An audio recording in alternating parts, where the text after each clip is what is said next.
बघा, 1 महिन्याभरात झालं पाहिजे, पण त्यात आपला जुना जो साधारणपणे अनुभव आहे त्याच्यामध्ये 80% काम एका महिन्यात होतं. 20% कामाला वेळ लागतो, कारण त्यात काही ना काही अडचणी, इतका लाखो शेतकऱ्यांचा जो रेकॉर्ड असतो, कुठे शेतकऱ्याची अडचण असते, कुठे बँकेची अडचण असते. काही ठिकाणी आता अशाही केसेस आहेत की वडिलांच्या नावाने कर्ज आहे, वडील गेले आहेत, मग ते म्युटेशन करून ते कर्ज त्या ठिकाणी आपल्याला रद्द करायचं आहे.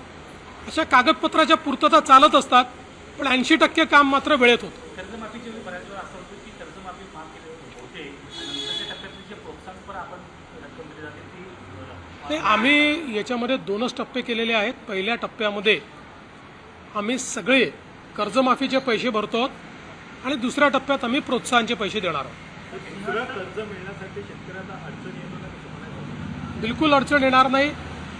सगळ्या बँकांनी सांगितलं आहे.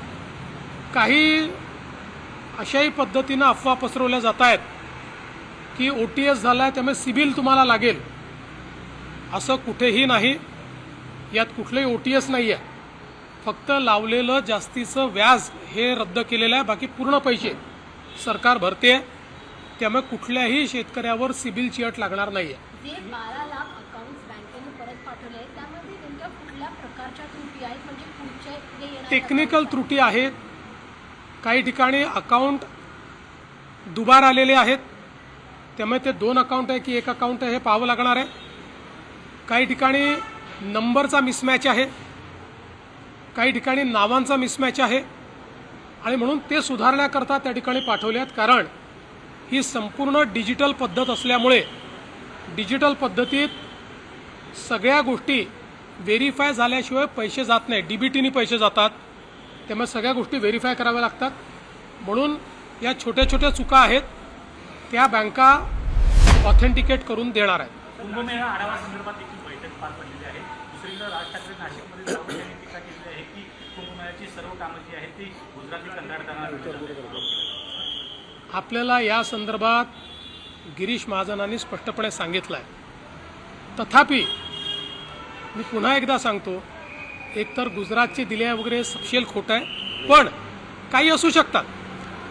आपल्याकडे देशामध्ये आणि कुठल्याही राज्यामध्ये कंत्राटं देताना त्या व्यक्तीची जात पाहता येत नाही, त्याची भाषा पाहता येत नाही, त्याचा धर्म पाहता येत नाही, त्याची बिड कॅपॅसिटी किती आहे, त्याचं क्वालिफिकेशन काय आहे, कंपनी बघायची असते, कंपनीच्या मागे कोण आहे हे बघितलं जात नाही. मला या गोष्टीचं समाधान आहे की जे काही या ठिकाणी टेंडर दिले गेलेले आहेत हे अतिशय कॉम्पिटिशनने दिले आहेत, ते बिलो दिले गेलेले आहेत आणि 3 प्रकारचे क्वालिटी चेक्स हे त्याच्यावर लावण्यात आलेले आहेत. त्यामुळे क्वालिटी चेक झाल्यानंतरच त्या ठिकाणी पैसा मिळणार आहे.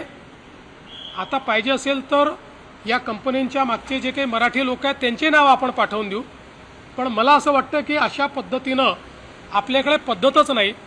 आपल्याकडे ज्यांची बिड कॅपॅसिटी असते, जे क्वालिफाय होतात ते टेंडर भरतात.